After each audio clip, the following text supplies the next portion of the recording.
specialty programs. According to HISD's website, Phase 1 of the application process will end on February 12th, with parents receiving notifications of the outcomes by March 20th, as stated on the district's website.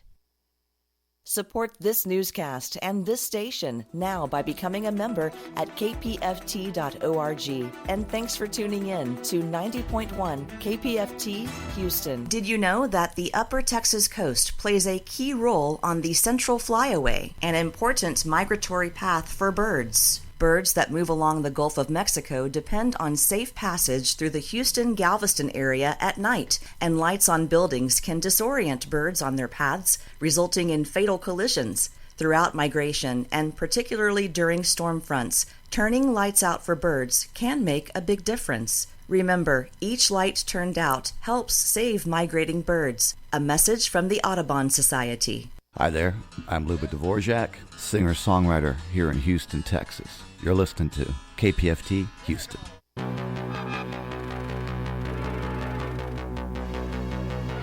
Looking out a dirty old window, down below the cars in the city go rushing by. I sit here alone and I wonder why. Friday night and everyone's moving. I can feel the heat, but it's soothing heading down. I search for the beat in this steady town. Downtown, the young ones are going. Downtown, the young ones are growing. We're the kids in America. Whoa. We're the kids in America. Whoa. Everybody lives for the music around. Welcome to Growing Up in America here on KPFT Pacifica Radio. Here with Dr. Bob and Bri. Bri, you doing well today, by the way? Oh, I'm doing so great. Love a good cozy day, don't you? I know, a little cozy, rainy day out there. So we have a great program today, so I'm very excited about the day. And as our producer, you've done a lot of good things on this, Bri, so it's pretty exciting. I know. I'm excited to hear from Andrea, honestly. I think she's going to have some great stuff to share with us. Very good. So our guest today, Andrea Thurston, who is Senior Higher Education Policy Analyst for Texas. We're going to be talking with her a little bit. Also with us will be Dr. Marlon Gray, who's the founder and managing partner of EmpowerU, so we're excited about that. And then Dr. Claire Bocchini with us. We haven't had Dr. Bocchini on this program in a long, long time. I know. I'm so excited to hear from her. She has the best wisdom always. And then Evelyn Prado, who's the Director of Career Exploration at BridgeYear. Mm-hmm. So we're excited about that as well. Thumbs up, thumbs down today. What is our thumbs up, thumbs down today, by the way, Bri? So with school going on, I'm leaning towards recess, but there's so much in the parenting space. Yeah. So what are you thinking? Can we switch up a little bit? Yeah. So what are you thinking? The raw milk trend, man. It's all over raw TikTok. Milk. Yeah. So what do we think about raw milk? And so there are a lot of moms who love this idea of raw milk, moms and dads. And there's some interesting data on the whole thing. I mean, we're not going to get into the data, but we're going to get into some of the trends on this. So that should be good. And then, of course, we'll have our data of the day. And we'll be talking to Dr. Data. And, my favorite. In just a little bit. So coming up after the musical break, we'll be talking to Andrea Thurston. So we'll be right back here on Growing Up in America.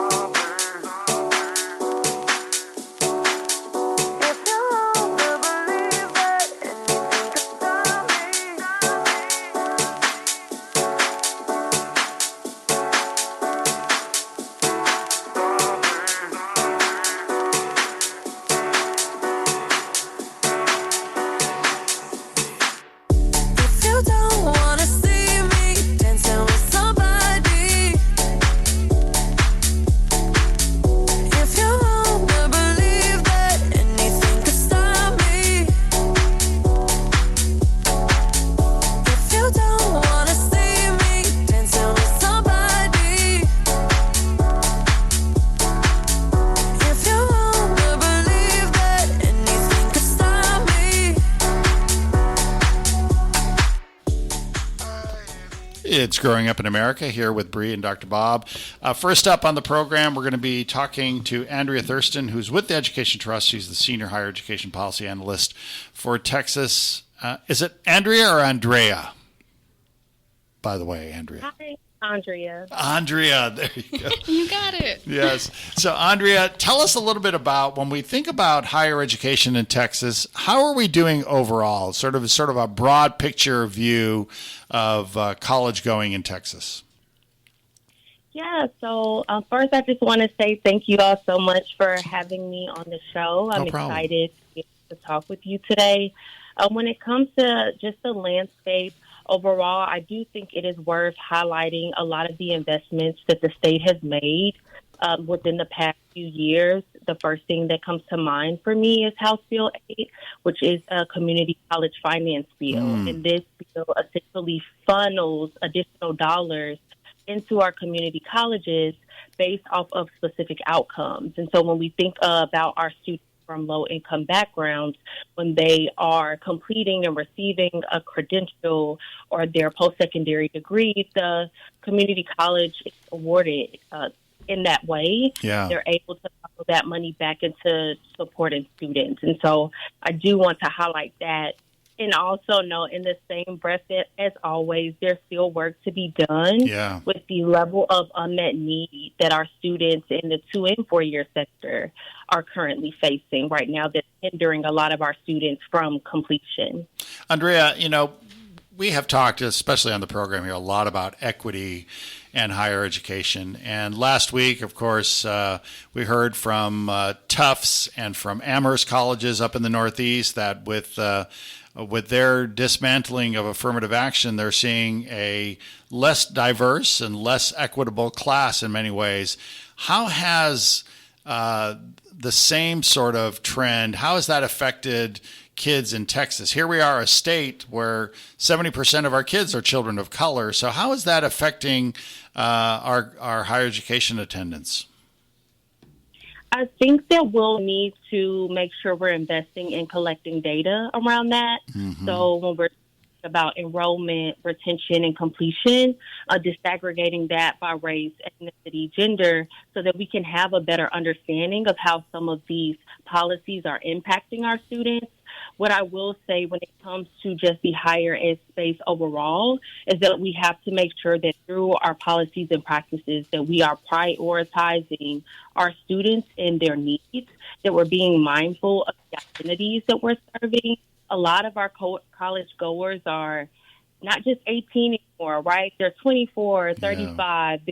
They're parents, right? They have to deal with childcare, like you mentioned, identity with race and ethnicity. We're seeing diversity amongst our college goers and finding ways to embrace that and viewing it as an opportunity to lean in further to ask, what is it that our students need to be successful so they can not only give back to the workforce, right, but also give back to their families.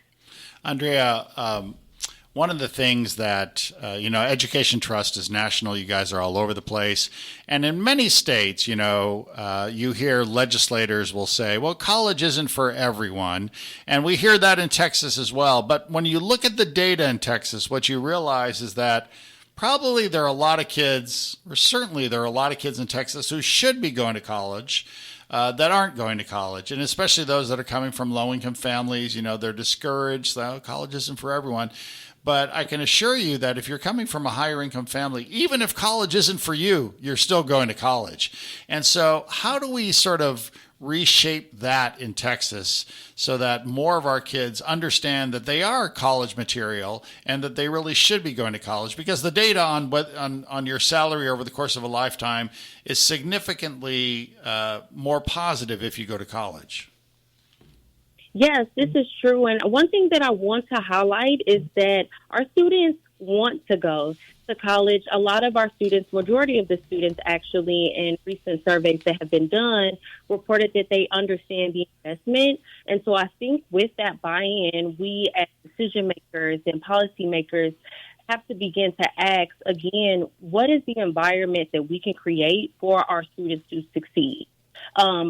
Addressing basic needs and insecurity is a critical piece in ensuring post-secondary completion for our students from low-income backgrounds.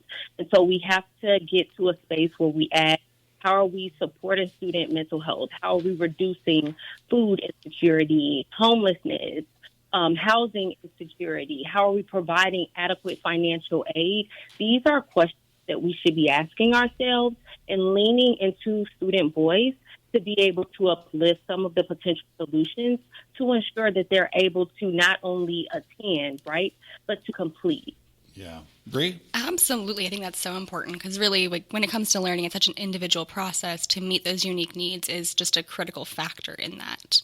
I'm curious, from your work, how do you keep the voices of underserved communities at the forefront and ensure that all other perspectives are still essential to your work? Yeah, so I am so glad that you asked that because I think it is one of my favorite parts of my job is centering the voices, especially of students.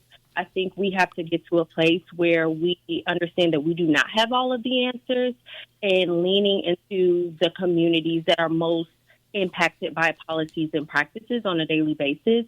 And so I think folks would ask, like, how can you practically do that?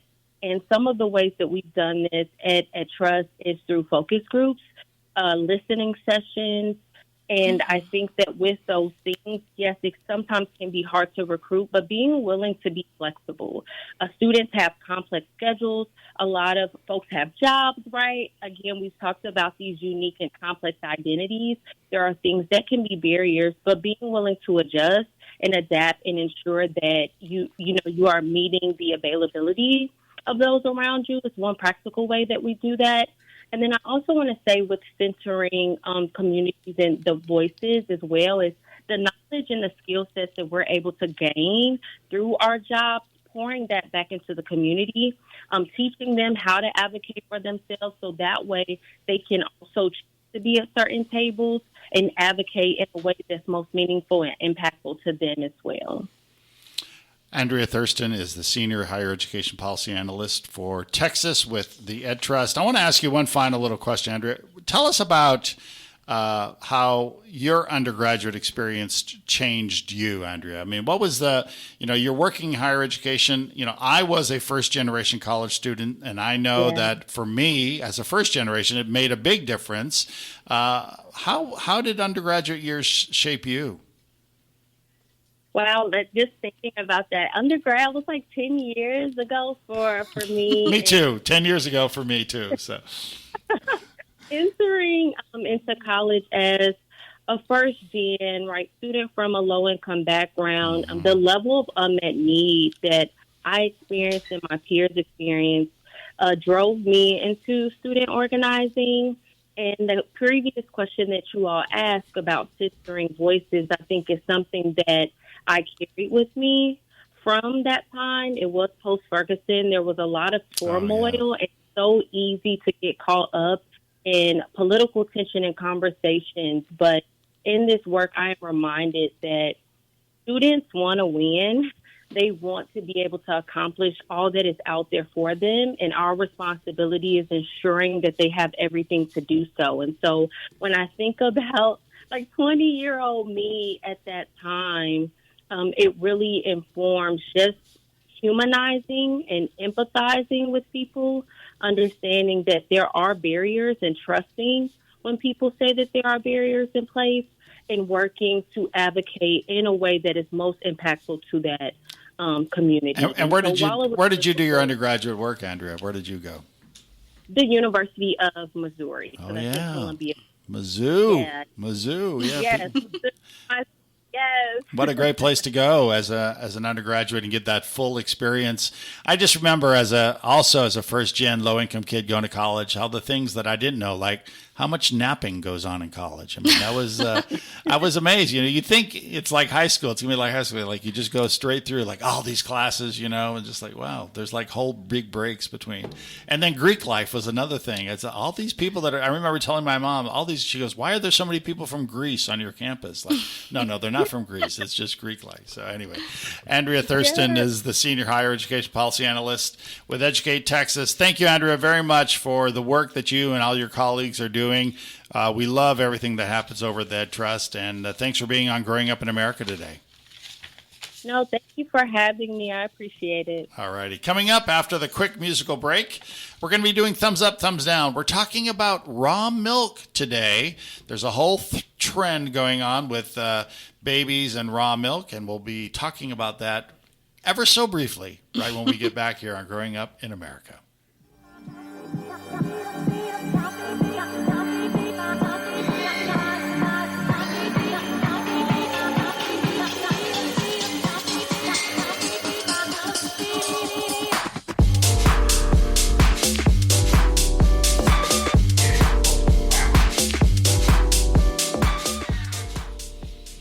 All right. Growing Up in America, Bri is in the house. Bri, have you had much raw milk in your life? You know, in Idaho, unfortunately, I did not. Oh, you did? But I would think Idaho right? would have it, right? I mean, I'm sure my neighbors did. I never did. I like the homogenized stuff. So that's what most Americans have, homogenized, pasteurized, right? But I have noticed, like, if I go to Europe, some of the cheeses, many of the cheeses, raw milk, right? But they are fermented, and so they get rid of a lot of the bacteria and so forth. But there's this whole trend, like, maybe raw milk is healthier. What do you think of this idea of mom saying, I want raw milk for my kids? I'm always hesitant to weigh in on trends when it comes to parents. I'm not one myself. But when I first heard this, I immediately thought of the raw veggie trend and how our body just doesn't actually absorb those nutrients as easily or as readily. Like, we need cooked food. We need these things to be safely prepared for us. And there's so many things that pasteurizing milk helps with. It just kills all the bacteria, keeps you safe, keeps you healthy. Why not? So that was the thing that I learned as we sort of did a quick little thing on this. That raw milk, you know, frankly, I find it can be flavorful. I mean, it's a distinct taste. Have you tried it? Oh, yeah, absolutely. I think it's a distinct taste, and it can be flavorful. If you're used to regular, you know, ice cold milk, you think, I'm not really sure about it. But, you know, heavy cream can be quite delicious, you know. But here's the thing is that we're finding that a lot of these little kids are getting sick because of the bacteria and so forth. And so, you know, so I appreciate this idea around raw milk, but I'm going to have to give it a thumbs up thumbs down when it comes to babies, right? A thumbs up for flavor, thumbs down for the safeness of babies, right? We'll drink it in our lattes, but not give it to our kiddos. Even then, right? Even then. So it's just an interesting thing. But if you're interested in this raw milk thing and you're on TikTok, you just have to do a search for raw milk and you'll see plenty of stuff on this with mostly positive opinions. I would say so, yeah. But things like this, they always come up again every other year or so, you know. So we'll just wait till it passes away again. Very good. Coming up after the quick break, we're going to be talking with Marlon Gray. And Marlon is, I think we're going to have a good time with Marlon because we're talking about building resilience in education. And he is the founder and managing partner of EmpowerU. So we'll be right back with Marlon Gray here on Growing Up in America. If she pushing up on me, if she act like she know me, then I'm playing along. Now she act like she want me, if she pushing up on me, then she like karaoke, so she singing along. She got me in a hypnosis. She got me in a hypnosis. All right, you're listening to Growing Up in America here on Pacifica Radio 90.1 FM. And Dr. Marlon Gray is with us. He's the founder and managing partner at EmpowerU. Dr. Gray, how are you doing today? Not too bad. And yourself? Doing pretty well, thanks. So tell us a little bit about EmpowerU. What's like the elevator speech, you know, on EmpowerU? Very briefly, what are you guys doing over there? Well, first things first, thank you for having me. I'm hearing conversations about milk and Greek life on campus. It's all great, We stuff. keep it dynamic, you know? We have to. So, you know, long and short is EmpowerU is a learning organization that seeks to empower the individuals who seek to empower individuals and families affected by mental health challenges such as, you know, ADHD, it could be autism, it could be behavioral health challenges.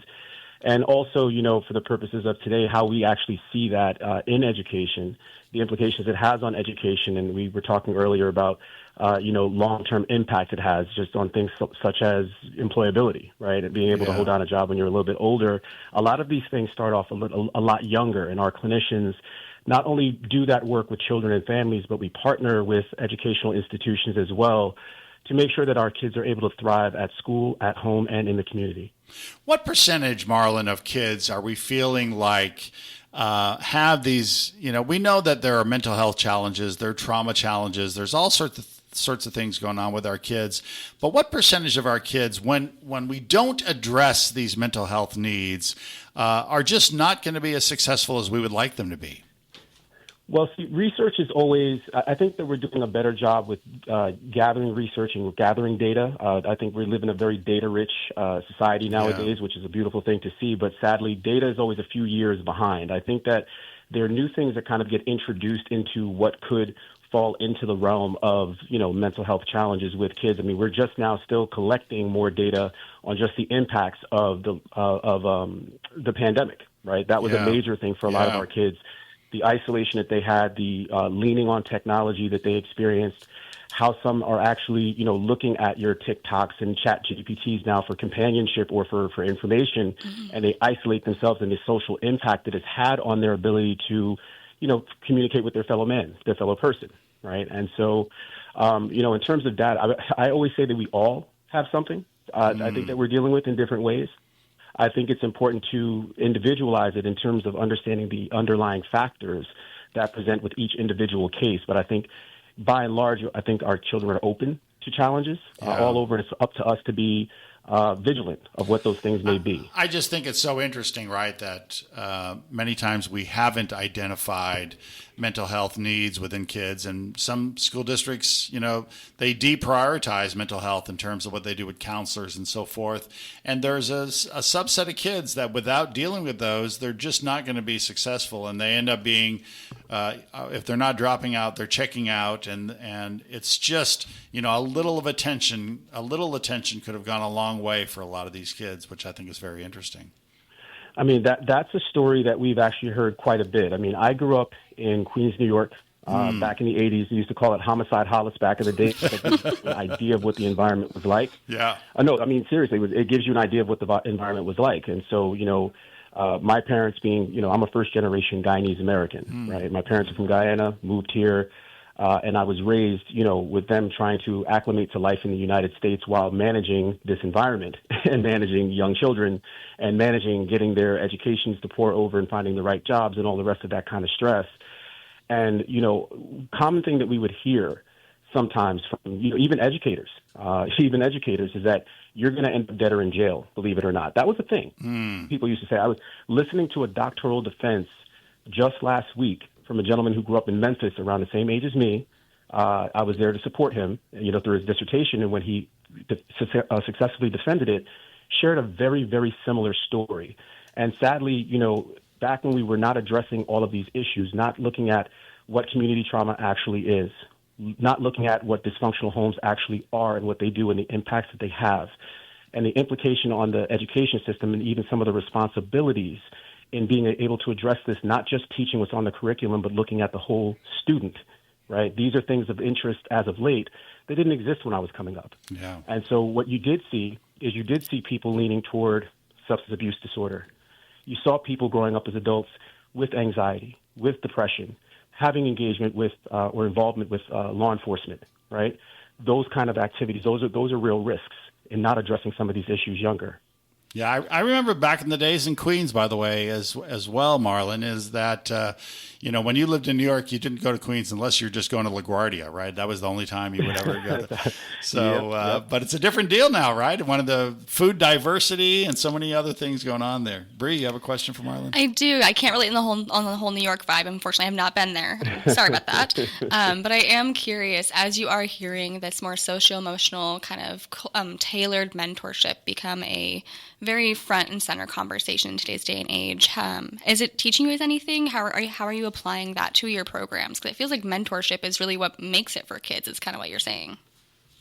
Oh, yeah. I mean, mentorship really is like the cornerstone of our approach to, especially when it comes to student success. We've looked at the, mentorship programs that connect students with professionals in fields of interest. And, as a Queens kid, I grew up on hip hop, right? And to quote a Bronx rapper right now, kind of embarrassing for a Queens kid, but KRS, right?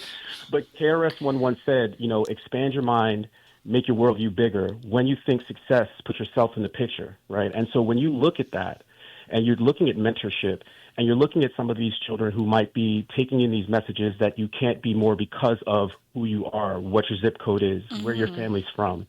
When you take that and you pair them with somebody who is culturally representative and relatable to them, or somebody who really cares and can show them, hey, not only is this something that is doable, it's doable by you. That's a very powerful message to instill in a young child. And mentorship is a very powerful way of doing that, exposing them to fields of interest that they might have written themselves off from. Instead of saying, I can't be a lawyer, it turns into, I want to be the best lawyer I could be, right? Offering that guidance, that support, a sense of direction, and also fostering that childlike curiosity, which should never leave us, right? To always go out and explore the world and get bigger and get better and know that you can achieve anything you want to achieve in this life, right? So when it comes to the social emotional learning aspect of it, these are actual trainings that our clinicians go through. And we also, in terms of school, we actually go back to schools that we work with and we actually talk to them about the importance of having this in their programs. As we advocate for certain school districts to either adopt certain things or request funding around these initiatives. And it's just been a very powerful, I think, game changer for us. And it's been a lot of focus here in the state of New Jersey for, I would say, like the greater part of maybe 10 to 15 years now. So I am curious, as you are talking to the school districts, is there any confusion, pushback? How are they receiving this information about integrating this into their curriculums? See, that's a very interesting piece as well. I think that when we talk about our mission of keeping students safe at home, school, and in the community, I've noticed that the institutions that affect all three have kind of been working in silo. So when I first started, in this industry over 20 years ago, I'm 42. I've been doing this more than half my life. I started at 20 in this field, right? Still in college, what have you, and started working in this field and then eventually became an agency owner, then researcher, whatever, right? State, federal contractor on this stuff. And schools used to look at us like we're giving them extra work. We're giving their teachers extra work. We're giving their child study teams extra work. They wouldn't necessarily communicate with care managers who were trying to do work either with child protection services or children's behavioral health services. That used to be how it was. What I'm seeing now is they're seeing more of the value in what it is that we can offer in collaborating together to actually look at the entire individual, to wrap the entire individual around whatever services they need. And I think that the value that they are now starting to see is like less absenteeism, better behavior in class, better academic performance, and understanding that we understand that after the bell rings and they're out of your school building, they're going back into the community where we're receiving them and continuing to support them. So then when they return to your building, they're returning stronger, more resilient, more empathetic, emotionally intelligent, all the other things that they would need to, again, avoid those outcomes that we talked about that I would hear about in the 80s, involved with law enforcement that are in jail, right? We're not saying that that's the extreme, but we're assisting. I think they're starting to see that they're partners in this ongoing effort. Wow. Marlon Gray is the founder and managing partner at EmpowerU. Hey, Marlon, where did you do your undergraduate education? Fordham University, again in the Bronx. In the Bronx. Queens is going to disown me. Hey, thank you so much for the work that you're doing, Dr. Gray, and thank you. Please relay our thanks to all your colleagues as well, because we so appreciate it. And Bri, we need to bring Dr. Gray back on the program, talk more about this stuff. So, absolutely. If you'll have us, of course. Yeah, exactly. So. It would be my pleasure, and I will bring you a Mets and a Yankees cap this way, representing the Bronx and Queens. The Yankees are going to have a deal with the Astros. I'm just saying, it's going to be a whole deal. So anyway, Dr. Gray, thanks so much. We'll talk to you next time here on Growing Up in America. Hey, coming up after the break, we're going to be talking with Dr. Data. Chris Kulesa is with us. The one and only. The number today, 84%. Any ideas for you, Bri? 84%? Oh, I got nothing, Dr. Bob. I got nothing right now, too. We'll be right back here on Growing Up in America. What's happening? Queens, Brooklyn, Bronx, Manhattan, New York. What's happening? Queens, what's happening? Brooklyn, what's happening?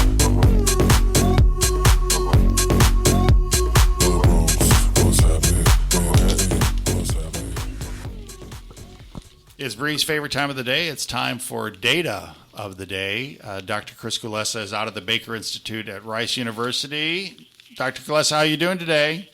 I'm doing well. How are you? Very good, very good. So 84%, and we're racking our brains here, 84% of children in America are vaccinated. Oh, I was going to say right-handed. Right hand?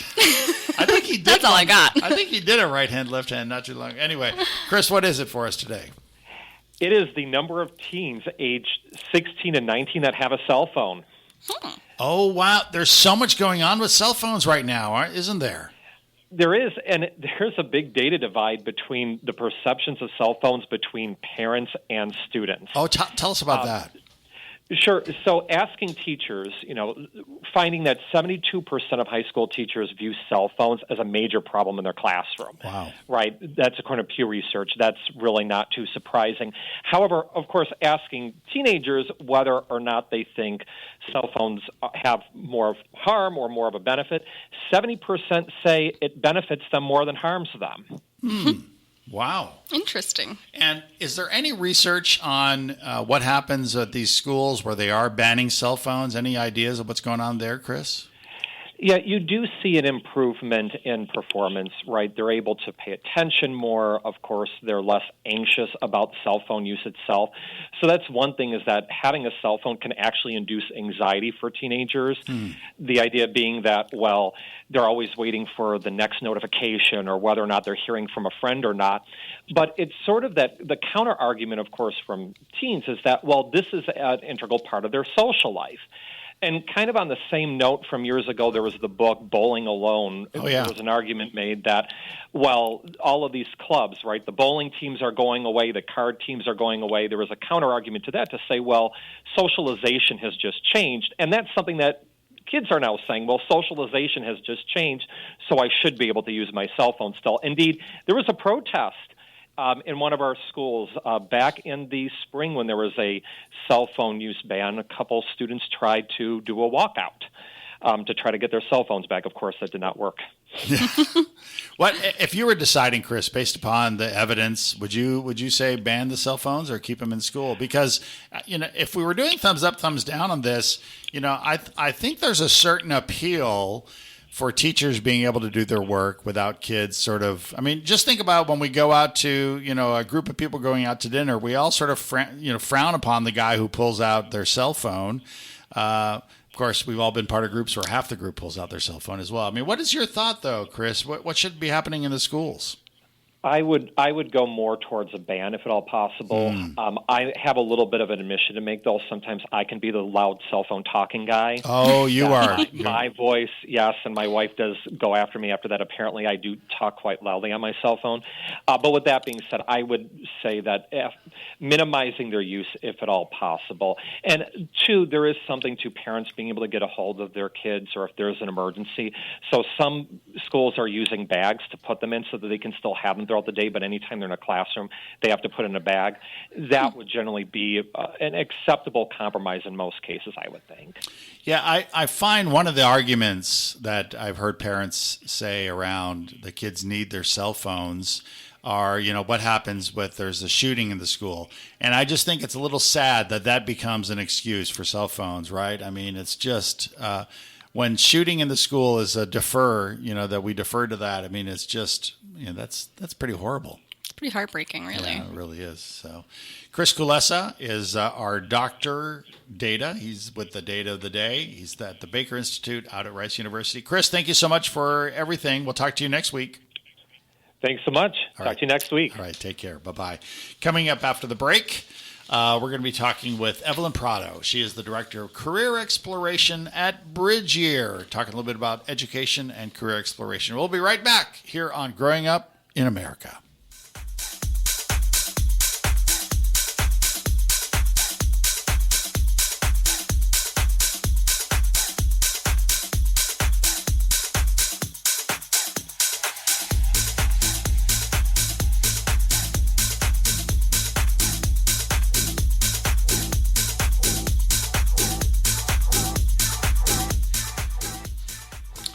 You're listening to Growing Up in America with Bri and Dr. Bob. Bri, you doing well? Oh, so good. How about you, Dr. Bob? I'm doing swell. Thank you so much.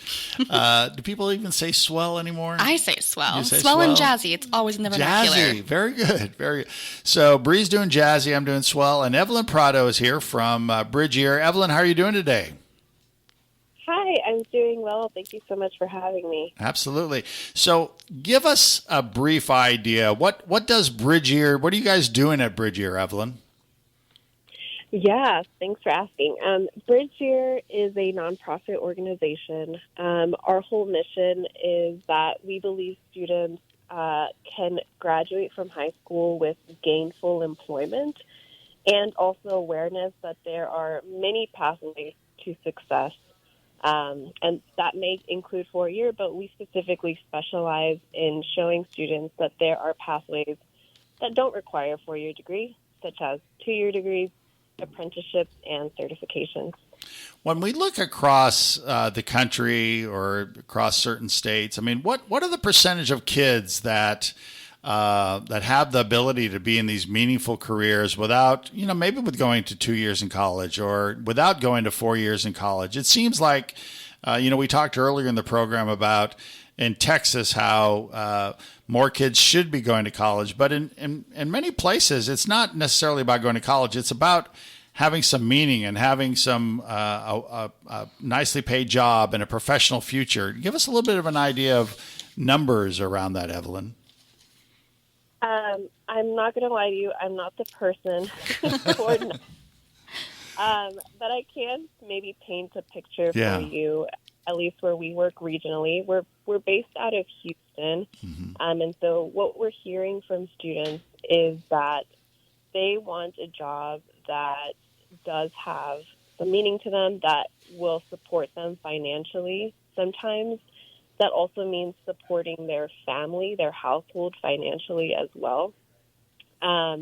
And a lot of students are telling us that they aren't really seeing the end goal. Like, what am I getting out of investing time and money into a 4-year degree? They're often not seeing that output directly in the same way that you do with a certification in phlebotomy, for example, right? Yeah. Like, you are being trained in a specific skill, and at the end of that training, you are doing that job that you trained for.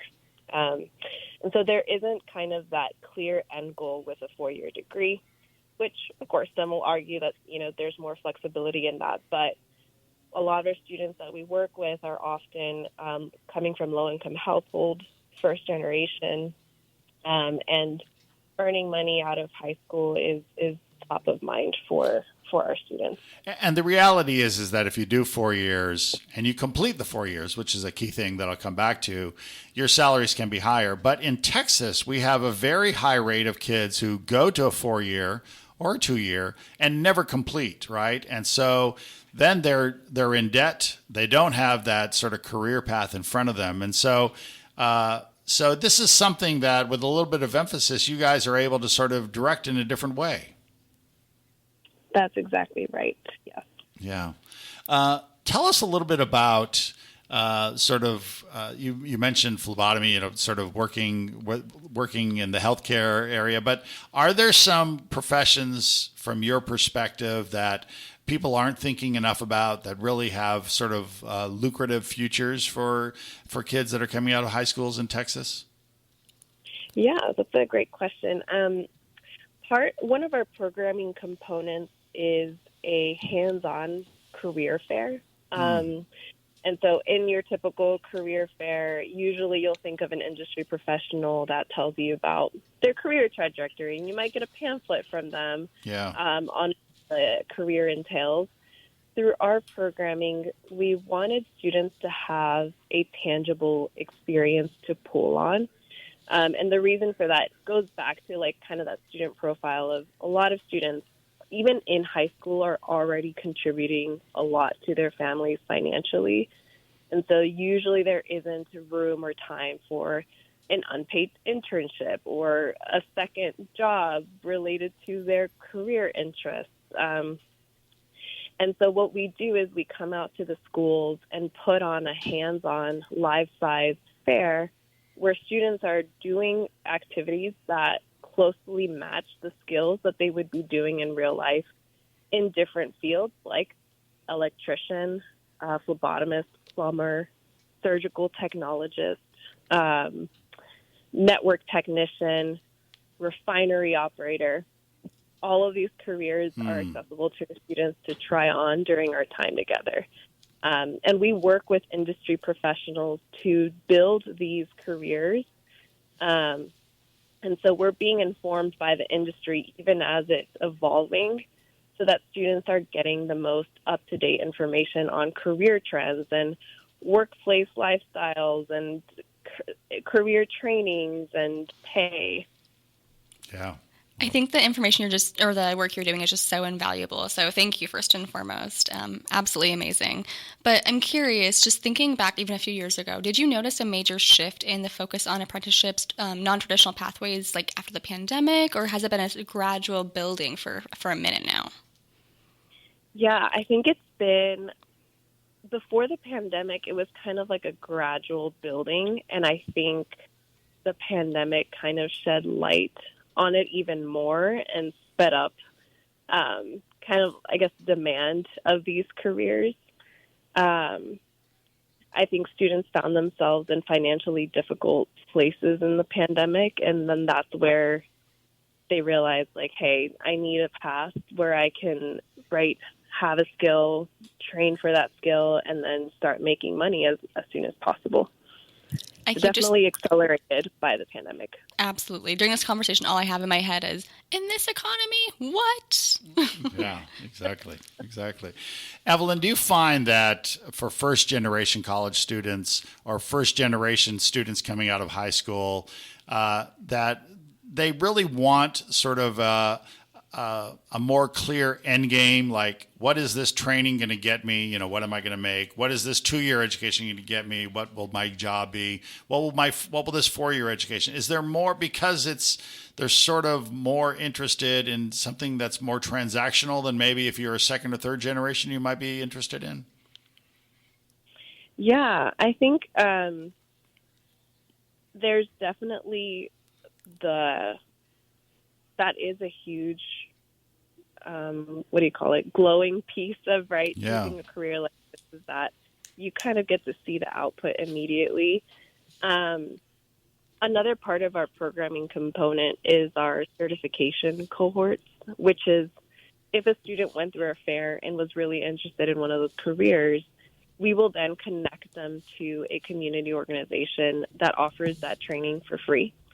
And so I actually just heard word today from our departmental meeting that we have several students that graduated from high school in May, started a training in June, and as of today have completed their training and already have secured jobs as patient care technicians. Wow. That's amazing. Yeah.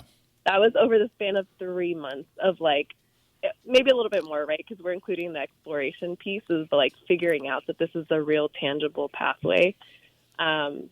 The turnaround is so fast, and these students are already earning experience, money. They're about to start their careers, and they are fresh out of high school, 18 years old. Yeah, it's amazing. And the job market, wants these students, but they want them to have the training and to know what they want to do. I think sometimes in Texas, we're pull yourself up by your own bootstraps. But you need, if you're a first generation college student, as I was, you don't know what the careers are. You don't know what the training is, right? And so I think it's so valuable what you guys are doing. Evelyn, one of the questions we often ask people, our last guest, is what did you want to be when you're growing up? Since you're the director of career exploration at BridgeYear, when you were little Evelyn, what did little Evelyn want to be when she was going to grow up? Oh, that's so funny. Little Evelyn had a host of career interests, from basketball player, because I thought I was going to be tall, but I'm not. I'm only 5'4" now. To an artist and a music composer and a train conductor. Wow, the train conductor, yeah. That would be a fun job. You get a cool little hat and everything. Yeah. Yeah, exactly. And all of these seemed feasible to me, so. And where did you do your undergraduate work, Evelyn?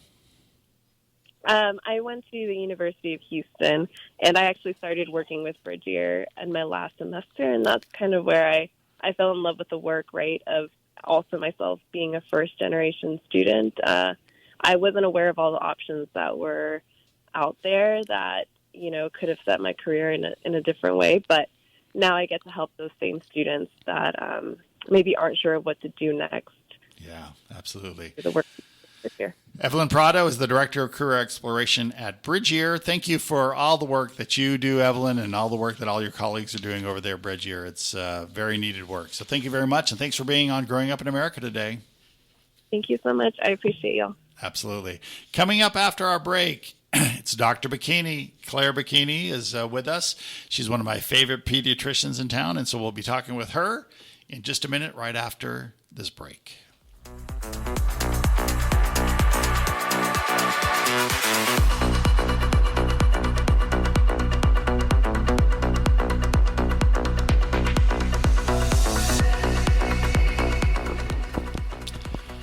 It's time for Dr. Bocchini here on Growing Up in America. Dr. Bocchini used to be a regular part of the old Growing Up in America show. You were on every week, Claire, weren't you, back in the day? It was like every week you'd be doing some sort of health report.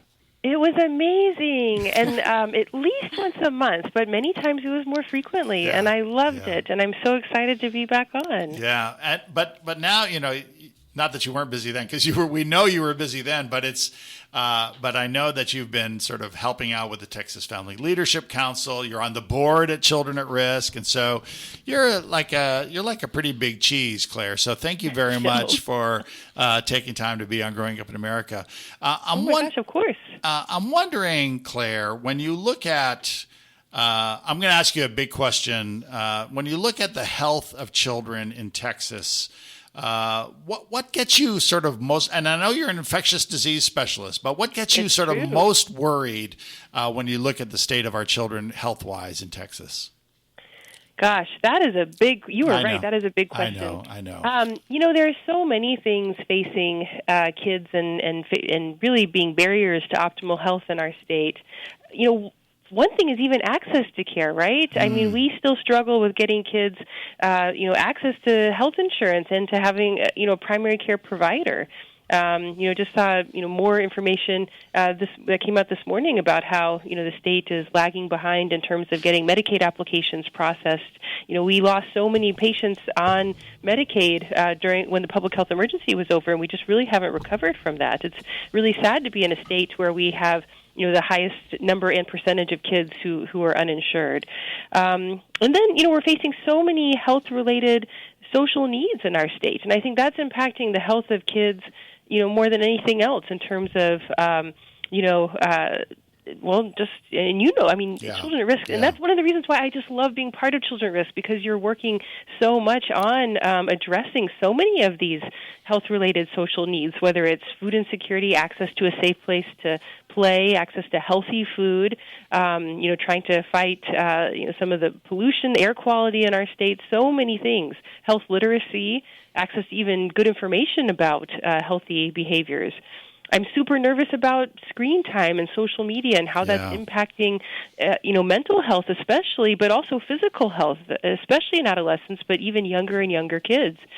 These are all things that I think Texas children are struggling with, and it's not hopeless. I think there are potential both policy and programming solutions. We just have to be committed to address these issues in our state. Before COVID, I remember talking to you. I certainly remember talking to Dr. Peter Hotez about vaccines, and we wondered if COVID is going to maybe make people more amenable to vaccines because people didn't want to get sick and die.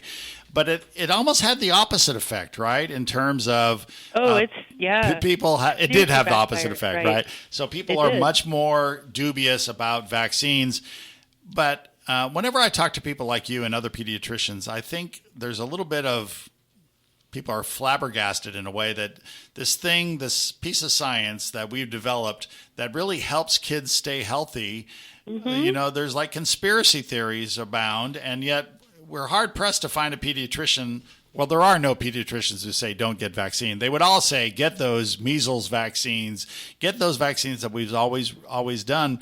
But the public is hesitant. That must drive you a little crazy, Claire. It's very stressful. As an infectious disease specialist, I see so many families impacted by vaccine preventable illness, right? I mean, I'm taking care of the children who have either die or have serious consequences related to infectious diseases that are 100% preventable. And it's tragic to me, especially when we have such a safe and effective way of protecting children.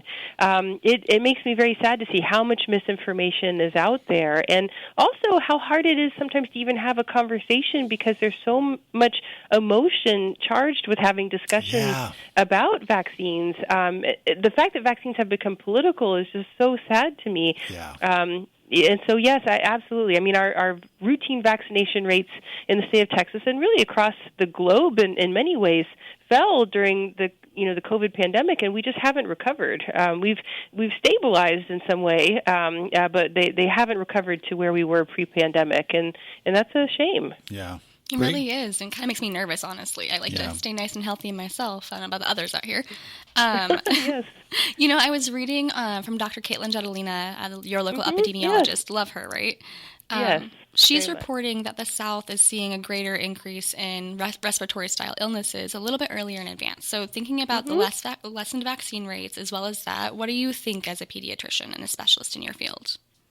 Yeah, it's interesting. We've certainly, and I've also experienced it. I have 2 young children, right? Mm-hmm. And I, was celebrating the days where I could get them vaccinated because I could worry less about at least those diseases. But, having now a child in kindergarten and one who's in preschool, we're definitely seeing all the respiratory illnesses in our house.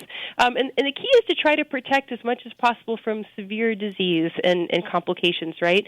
So, teaching your kids about washing your hands, covering your cough. My kindergarten, I hope it's okay to say, is in HISD. You get 11 days off over the school year before you have, some barriers, right? Because you get penalized. And I'm all about keeping kids in school, but I also, if kids are febrile or sick, I can't participate. They really should be at home to not spread disease. Of course, my kindergartner gets a virus his first week of school, kept him home while he was febrile. When he went back to school, he wore a mask until his cough was better because he wanted to protect other people. I wish masks weren't, so polarizing either, because I think it is reasonable to use them. When you're, feeling well enough, you're afebrile, you're less likely to transmit infection, but until you've fully recovered. He did not have COVID, by the way. We did test him. I do think it's, because of the complications that flu and COVID can have, it's important to be extra cautious with those viruses. Of course, get vaccines. When my kids pediatrician have the flu vaccine, we will definitely go get them vaccinated for flu and COVID to help protect them from serious illness and disease. But those are the things that I think are important to try to protect our kids as much as possible. Communicate with your pediatrician. If your child has more serious illness, it's important to be seen. For viral illnesses, there's no antibiotics, right? You just need time for them to recover. But, we are seeing some, bacterial infections as well, and so certainly seeing your pediatrician to get on appropriate therapy is important in those cases. But that's our approach. I mean, both of our kids know how important hand washing is, covering their cough, staying home when sick, getting vaccines. Those types of things I think are all important. I would expect the children of 2 doctors, right, would be all about it. So, especially your children. It's interesting you bring up masks, though, right? I mean, in the rest of the world, you do wear masks when you're coughing or when you're sick or when the air quality is down.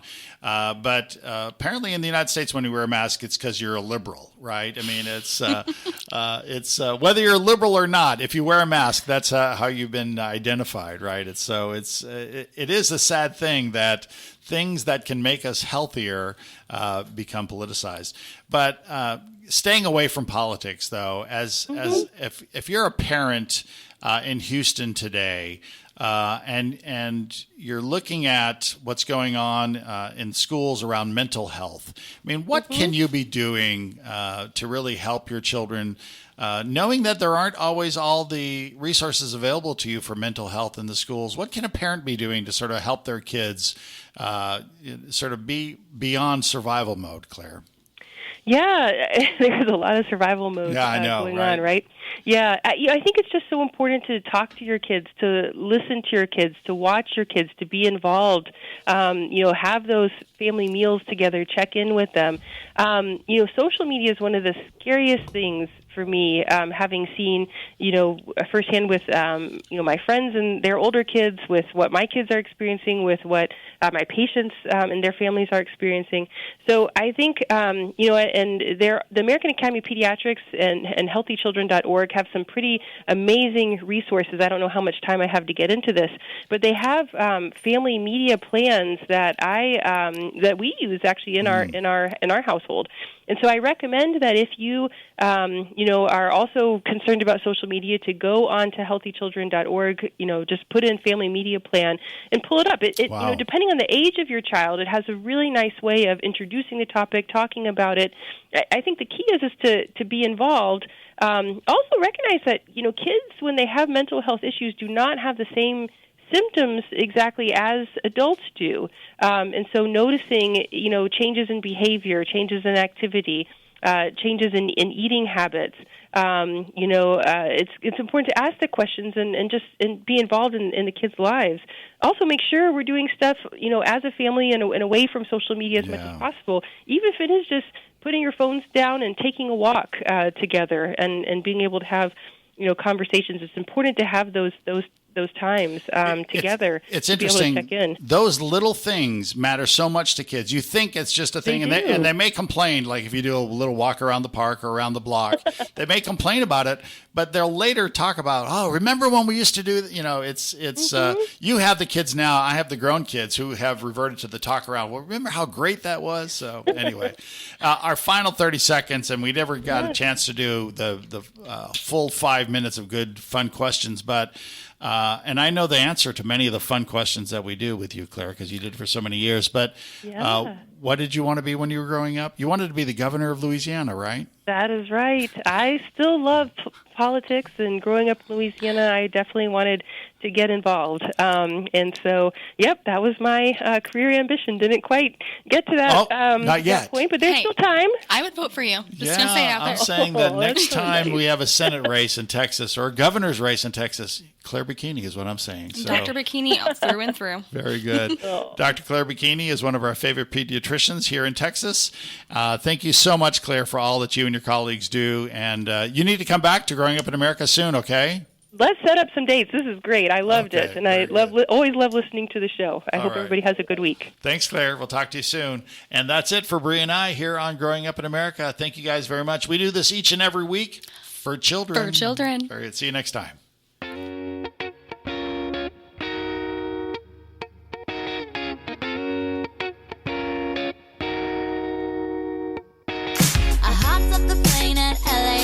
With a dream, my cardigan. Welcome to the land of fame excess. Am I gonna fit in? Jumped in the cab, here I am for the first time. Look to my right and I see the Hollywood sign. This is all so crazy. Everybody seems so famous. My tummy's turning and I'm feeling kinda homesick. Too much pressure and I'm nervous. That's when the taxi man turned on the radio and a Jay-Z song was on. And the Jay-Z song was on. And the Jay-Z song was on. So I put my hands up to play my song. The butterflies fly away. Nodding my head like yeah. Moving my hips like yeah. Got my hands up to play my song. You know I'm gonna be okay. Yeah. It's a party in the USA. Yeah. It's a party in the USA. This is Steve Earle, and you're listening to KPFT Houston, Pacifica Radio for Peace. 1, 2, 3 o'clock, 4 o'clock, rock. 5, 6, 7 o'clock, 8 o'clock, rock. 9, 10, 11 o'clock, 12 o'clock, rock. We're gonna rock around the clock tonight. Put your glad rags on, join me home. We'll have some fun when the clock strikes 1. We're gonna rock around the clock tonight. We're gonna rock, rock, rock till broad daylight. We're gonna rock around the clock tonight. When